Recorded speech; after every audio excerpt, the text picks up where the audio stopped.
This is The Speaking Show. I'm David Newman, and you're tuned in to the #1 podcast for speakers, consultants, and experts who want to speak more profitably.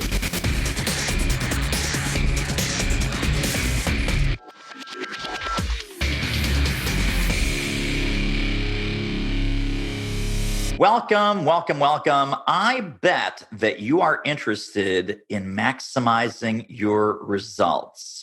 And I have the guest, I have the guy, Coach Mendo from MaximizingYourResults.com. Welcome to the show.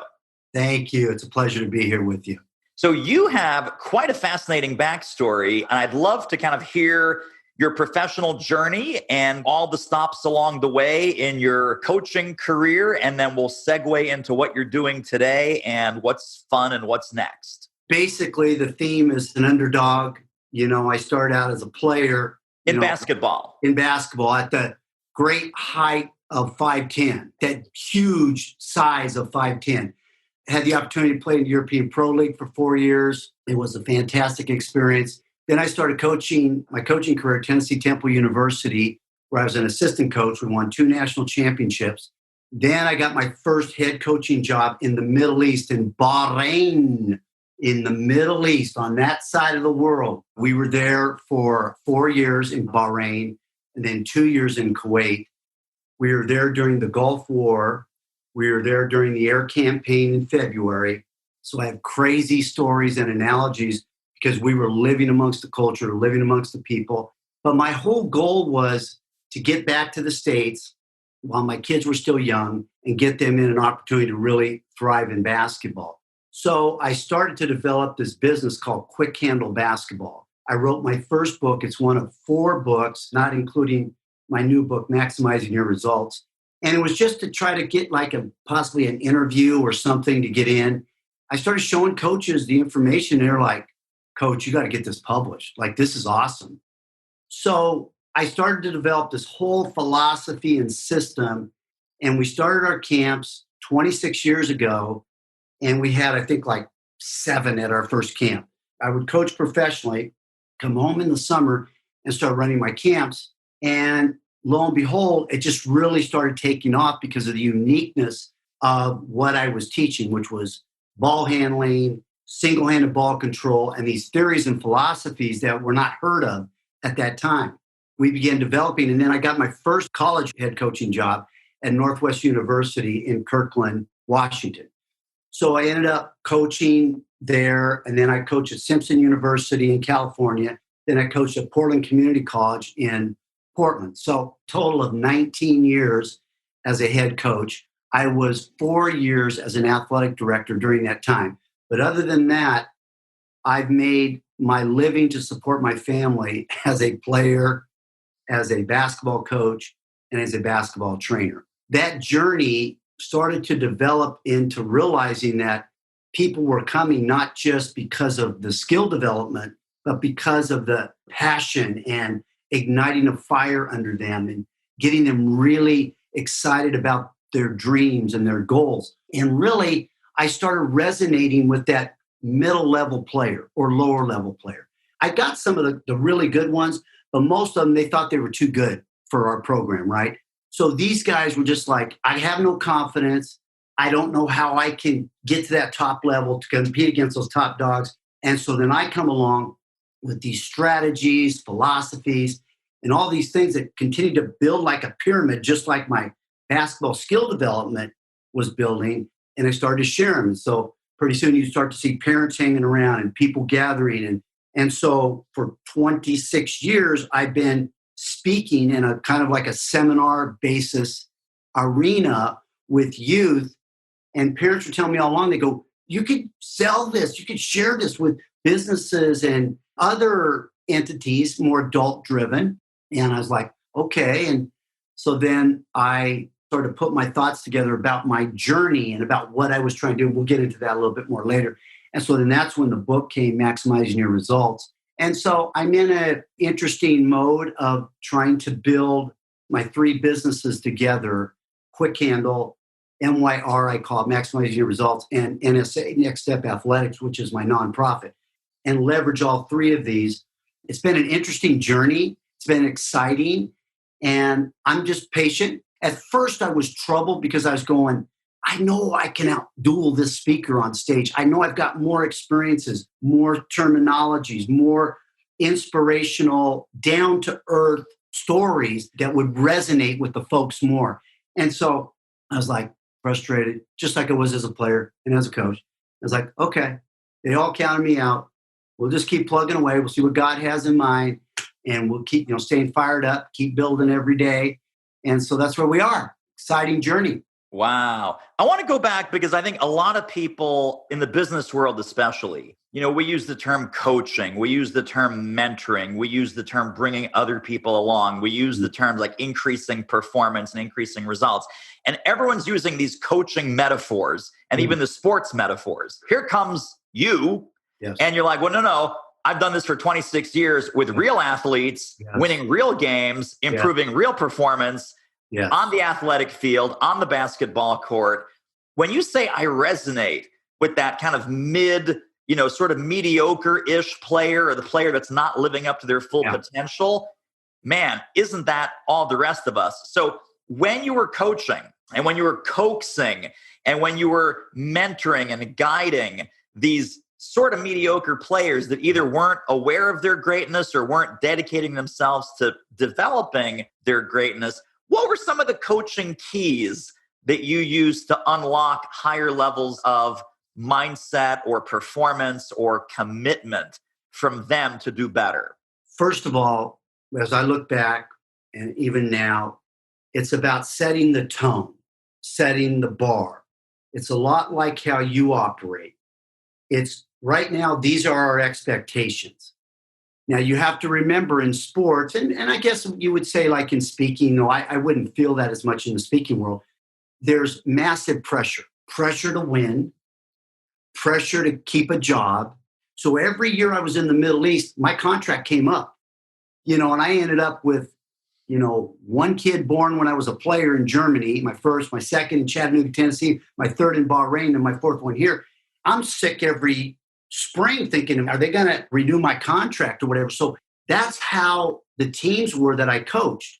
And yet we came in like, okay, you're picked to finish this at this spot. They think of you as a player that has only these capabilities.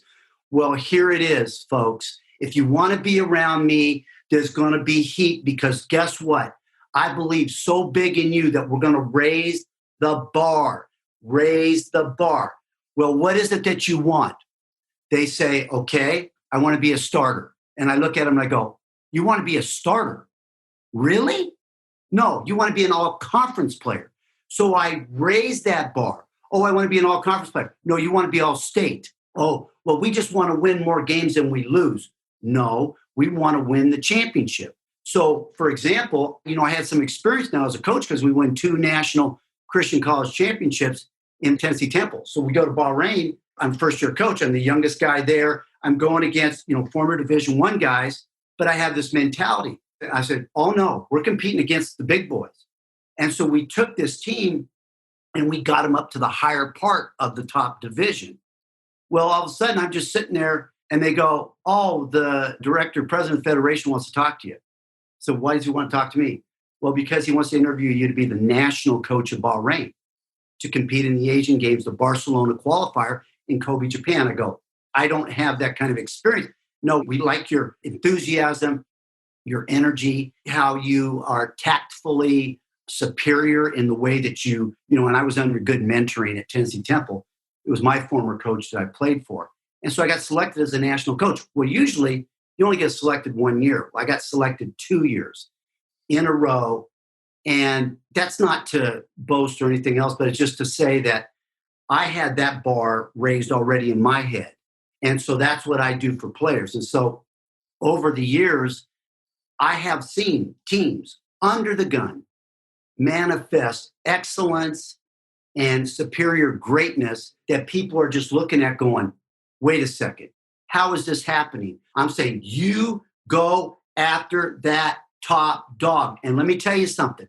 You tell him tonight, I respect you. You may be better than me, but show me tonight.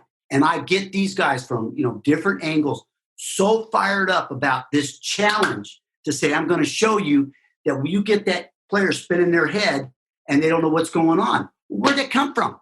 Well, back when I was a player, I'm always in an underdog role. So even when I got to the European Pro League, now I'm playing for a paycheck.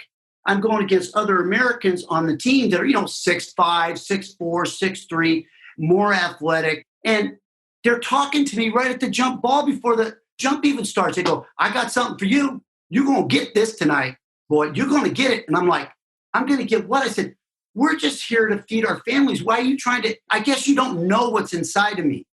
And they go, oh, I got something for you. Come down the first time. Maybe they hit a jumper. They start talking trash. And I'm like, I have learned and developed that I put in so much time, so much work. My mental toughness is so strong that I say, I'm burying you. I'm going to make your eyes swim. You're going to be swimming inside your eye sockets. This is a 40-minute game, and I'm coming at you for 40 minutes. Boom, boom, boom. Score, score, score. And so that's what I did. And then at the end of the game, they're just like, good game. Don't talk. Keep your mouth shut.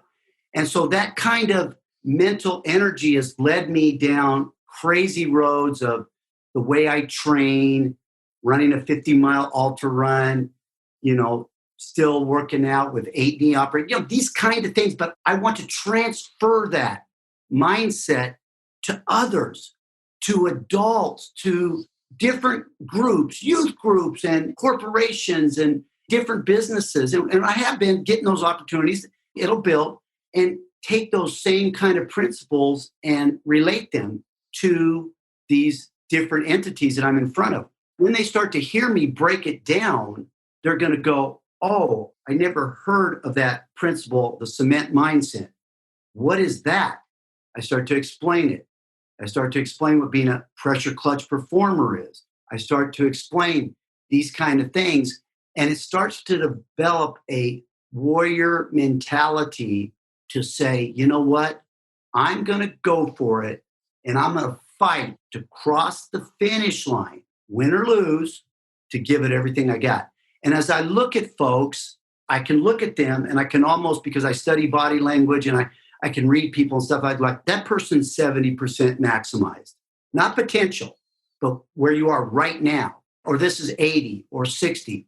And so what I do is I build a relationship where I articulate this to them in a, not a condoning or, put down way, but in a positive way. That they're like looking, they're going, my mama doesn't believe in me like this. My employer doesn't believe. I do. And this is what we're going to do. What are your goals? And then I look at them and go, oh, please. No, we're going to raise that bar. Now we're going to put some methodology in to help you to get there. And as they see that empowerment, that I'm there for them, that I'm constantly encouraging them with a ridiculous set of mental toughness strategies, and they start to see results, then there you go. Want to make them the best they can be, the team's the best they can be, to excel above and beyond anything that they can imagine. And so that's why I believe I have something very unique in that I can tie these strategies into real, live, living life experiences. Hey, this interview is a real moneymaker. If you're serious about ramping up your reach and revenue as a speaker, trainer, or expert, book a confidential speaker strategy call with our team. The link is doitmarketing.com/call. It will be the most valuable 45 minutes you invest in your speaking-driven business. Speaking of value, let's get back to the show. When you start to talk to people about, I was in the Gulf War. What happened? And you start to explain it to them. They're just like, you got to be kidding me.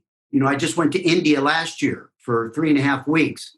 India, like, what happened? And you have a dance video. You're dancing with them on National Day and the whole airport is full. These are experiences just to say, you can do this with your own dream. Now let's bring it out instead of being afraid to succeed. Let's bring it out. Let's give it a shot, is the gist of what I'm trying to do.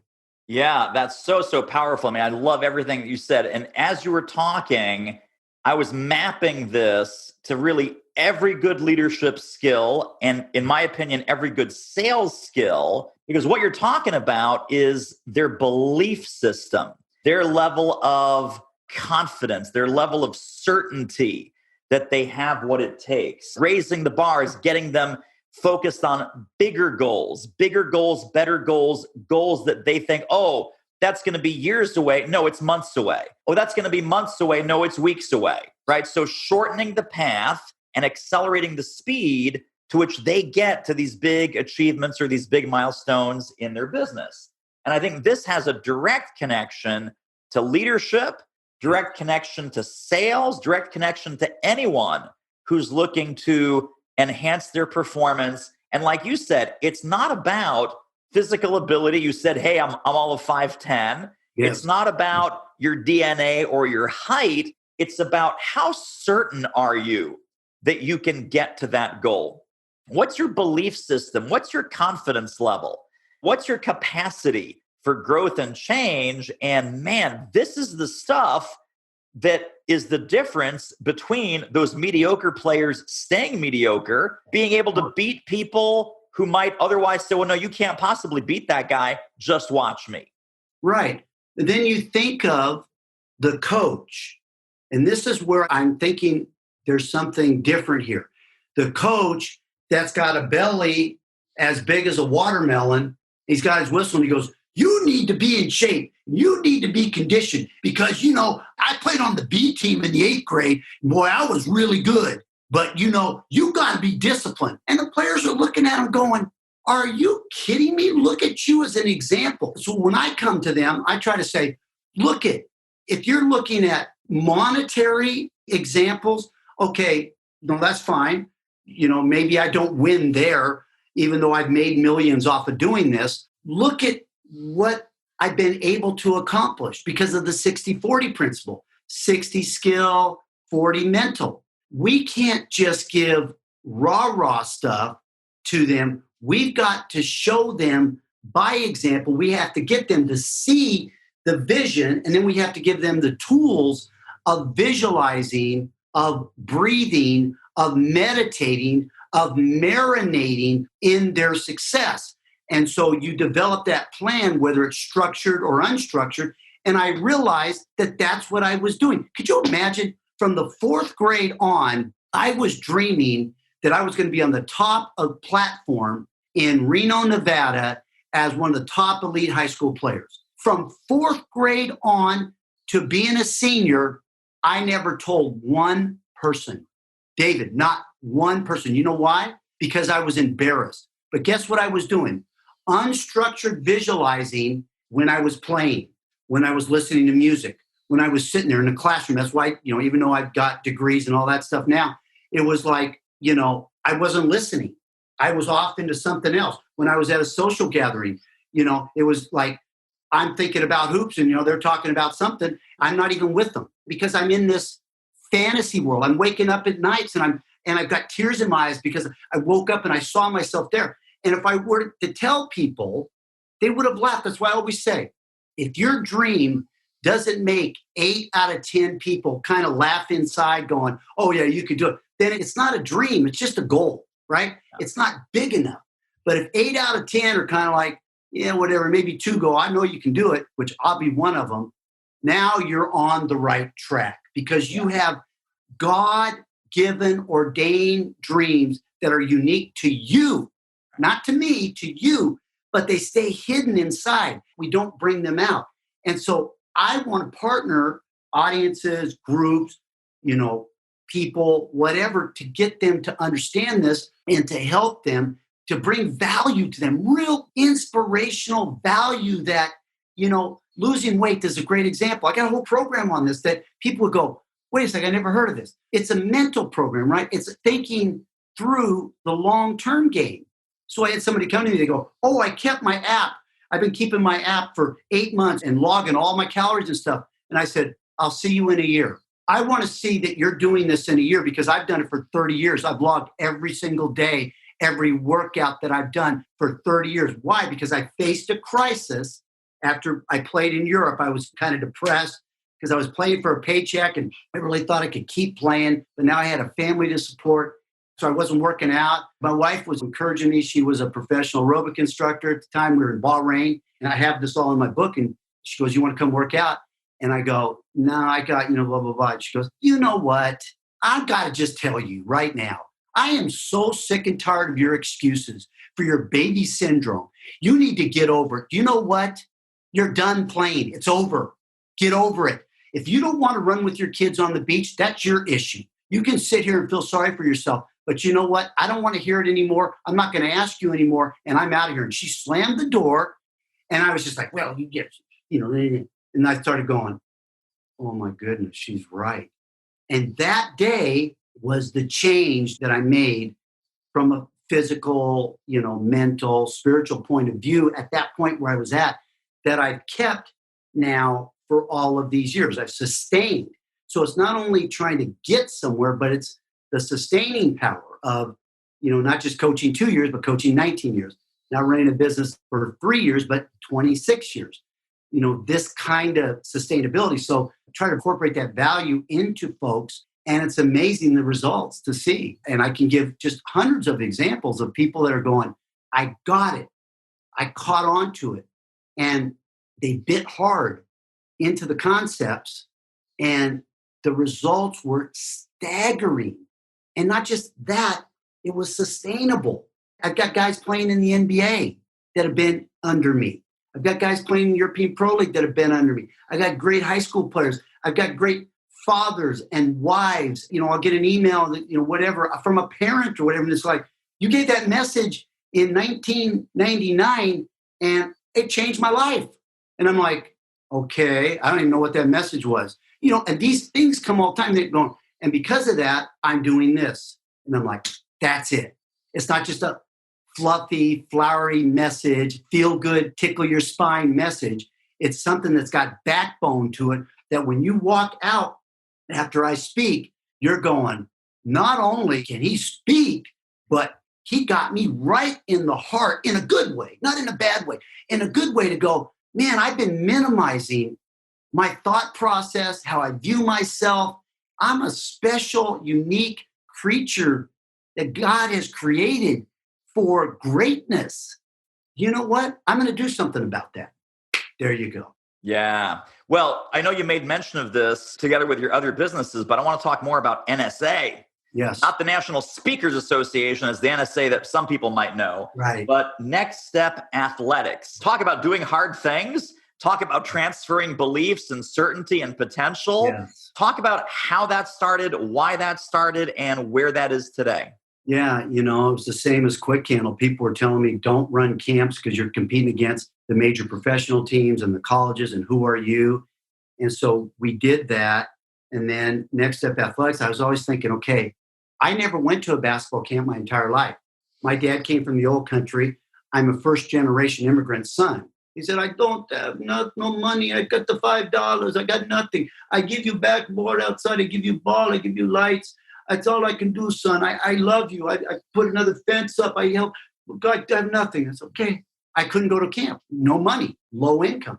And so I thought, how many kids are just like that? That can't afford the inspiration, the encouragement, and the skill development. And so I said, okay, I'm going to start a full-fledged 501c3 nonprofit. You have to have bylaws, things of incorporation. Okay. So we just grind it. I'm a grinder, grind. Finally, we get it up. And it's not where, I hope it can get, but we've done a lot. We've been to Ferguson, Missouri, right after the riots. We were there in the inner cities running clinics. I've done stuff in the heart of Seattle. I went to Moldova twice, old former Soviet Union. Even part of my visit to India was through Next Step, even though I got paid from the U.S. government. They paid me, so I got a good salary to go over as a professional coach and leadership seminar guy. I was also had Next Step Athletics, so I could bring goodies with me. And these people were so poor, you could not even imagine, David. And so my goal is to expand that, get more donors, more people. We have some fundraisers that we're doing. And that's kind of just a big heart cry, right? So like if I got a speaking opportunity in Ireland, I would try to parallel that with, is there anything I could do in the inner cities to maybe run a little clinic at the Boys and Girls Club for free and bless them all with books and DVDs and, some of my training aids. Or if I was doing that, then I'd try to get a paid speaking event. It's all really from a heart that wants to impact. And you talk about this a lot. Bring value. Don't be about you. Be about your customer, your client. They're a friend. They're your neighbor. They're somebody that's big time important, and the money will follow. I've been able to do that, and thank God it's been a great journey, but there's more to do. There's now new dreams and new high aspirations. That's how I think. Super quick commercial break. Isn't this interview amazing? If you'd like to get more ideas on how to start or grow your speaking business fast, pop over to our free training at doitmarketing.com/webinar. I was on the phone with a meeting planner. This was about 10 years ago. And we're having a conversation about, the program and her group and so forth. And she says to me, well, David, so what have you done? And I said, well, I just told you that I'm a speaker and I've done this. She goes, no. I mean, before you became a speaker. And I thought that was the stupidest question that anyone could possibly ask. I was wrong, because here's what she said to me next. And this was a lesson I'll never forget. David, we don't just hire speakers.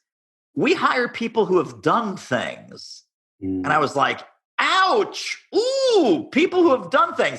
So what you're talking about here, Coach, is these are all of the fabulous milestones, achievements, 26 years being in business, having all of this amazing sports coaching, performance coaching, mindset coaching in your toolkit, starting the nonprofit, grinding it out, giving back.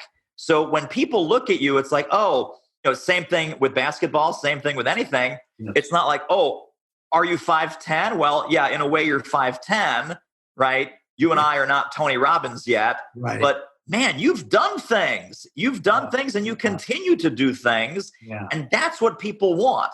So we have this saying, of course, and you've heard me say this before, is that we're not just speakers. We're not just motivational speakers, professional speakers. We are experts who speak professionally. And it turns out that question that meeting planner asked me about, no, really, in your life, what have you done before you became a speaker? That's critically important, because they don't want just the pretty face and, talking points. They want someone who brings the bruises, the bumps, the experience, the expertise, school of hard knocks, street smarts, authentic experiences to what they do. And that sounds like exactly where you're at. So let me ask you, with the book, with the businesses that you've got, what are you looking forward to? What's next? What's your next level of success? Talk about the book a little bit. What I did is I took my journey of running a 50-mile ultra run a few years ago, and I used it in this book as a kind of 4 quarters, right? Basketball is played in 4 quarters. You got to start, and then you got a middle, and then you got an end. So I had 21 diary entries that I had more. I had every day. I trained for 7 months, put in 700 road miles, and then I talk about just the ups. It's raw. I'm training out in the wind and the rain and just going through the whole thing. And then I parallel that to how it is when we have a dream. And here's a roadmap that will help you in that journey. And then hopefully that will cause folks to say, we want to hear more about him, or we want to see, does he have a coaching program, which I'm still working and developing? Does he have courses we're developing, but they're coming soon? And so that was the whole idea. But again, it was to inspire through actual life experiences, not Googling, hey, give me a story on this and that. And that's fine. That's all nice, but real life stories. I mean, you go to India and I say, I want to go to the slums. They go, Coach, no, you can't. No slums, you can't. I go, no, I want you to take me to the slums. I want to see. I went to 3 different slums. And I'm like, I'm going to a 4 or 5-star hotel after I'm done. This is where they're going to sleep tonight. And not one person in India, the entire time I was there, ever begged. They never begged. That's why I'm so impressed with those people, because they were just so gracious and kind. And then I said, I want to go to a leprosy hospital. Leprosy, yeah, like in the Bible? Yes, leprosy hospital. They took me to a leprosy hospital. I met people right there. It's not transmittable. People are freaking out over how that all works. I dealt with kids that came from leprosy families. Do you know how excommunicated and excluded they are? And I try to make them inclusive, right? And they don't even have leprosy. Maybe it's their parents or their grandparents died of it, but they can't even go into a regular city. So there's folks that take these kids out and bring them to these schools, some of these Catholic schools and different other places where we were set up to do our training program. Is that not real life? What do you want? What more do you want than these life experiences? So like, I'm in a good place. Get that guy that's speaking. He can razzle-dazzle you, and he's made all this money speaking. He's done all this stuff. He hasn't spoken more than me. It's okay. Maybe in that platform he has, but not overall. It's okay. I wish you the best. I hope he brings value that I know that I can bring. Yeah. Because I know that I can bring it as a player when I played, as a coach when I coach, as a trainer, which I still am, and now as a speaker, and then the other things that we're going to offer. And so really, you're like 6'7" on the inside.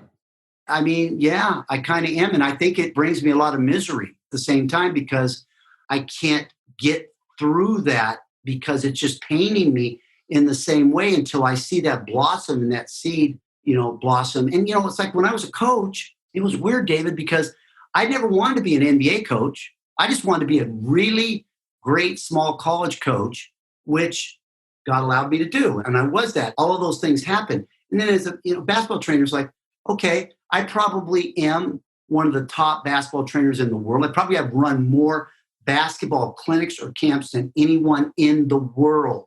Okay, and I'm still doing it, keep myself in shape, and I'm still going and doing all this stuff. But as a speaker, it's weird, David. It's like, okay, just be a pretty good speaker. No. Why does it keep itching at me? No, you're going to be a successful, sought after, and highly paid professional speaker. That's my performance philosophy. A successful, sought after, and highly paid professional speaker. Okay, the 8 out of 10 are laughing, and I can't get it out of my mind. I'm like, one of the two is going to be me. Just like you said, one of those two is going to be me. So I'm claiming one of those two spots, Coach. And so why not? Why not me? Why not now? If not now, when? Amen times 10. Well, as we wrap up, I've got two final questions for you. The final question is, how do people get connected and stay connected to more of your brilliance? And we'll send them websites and book links, and all of that will be under this episode at thespeakingshow.com. But second to last question, before we even get to all the goodies, is if folks were to take one central idea from our conversation today, what would you hope it would be? I think it would be that you have greatness inside of you and special gifts and talents that you were created not to keep there, but to use. And I want to encourage you to go for it. Have a green light mentality, have an overachieving spirit, to go for it. And when you really think about what you heard today, I want you just to compare it to the other voices that are out there, because I believe, like a player, like a coach, like a trainer, that I can bring more value to you to help you with your dream, whatever it is. I might not know the technical stuff of helping you with your finances, but I can give you the mental toughness behind that to do that.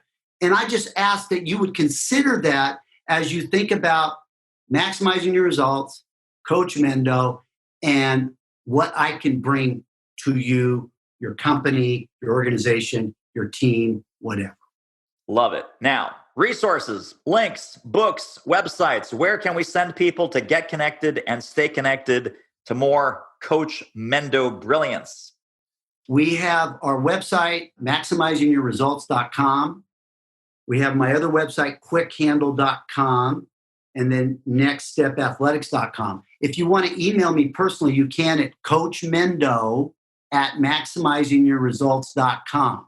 Or you can call me or set up, go to my website and you can set up on my schedule, set up a time we can meet at 425-2244-668. It's a pretty cool number. Whatever I can do to help you to bring a level of raising the bar, as we talked about at the beginning, to you, I would love to chat with you and see how I can help. And I hope that even today that you will be inspired to really look at yourself and go, you know what, I'm settling and I know I can go for more.